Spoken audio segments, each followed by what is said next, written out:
నా సినిమా టికెట్లు మీ ఉద్యోగులు కానీ మిగతా ప్రజలందరూ కూడా ఆలోచించాల్సింది, వ్యవస్థలు ఎలా పని చేసుకుంటే అలా పనిచేస్తాయి, మనం ఎలా పని చేయించుకుంటామన్న దాని మీద సమర్థత ఉంటుంది.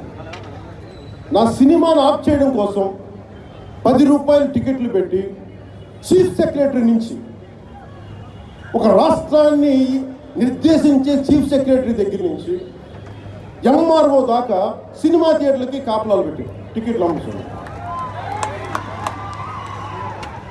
వీళ్ళందరూ దేనికి పనిచేయాలి? వీళ్ళందరూ ప్రజా సమస్యల కోసం పనిచేయాలి.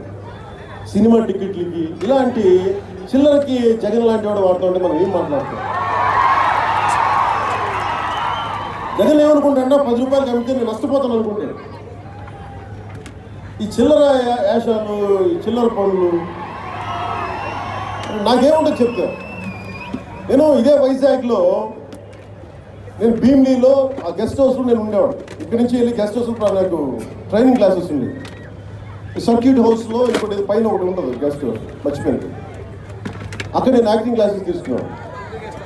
నేనేమనుకునేవాడంటే యాక్టింగ్ క్లాసెస్ అయిపోయిన తర్వాత, ట్రైనింగ్ అయిన తర్వాత మా అన్నయ్య చిరంజీవి గారికి ఒకటే చెప్పాను,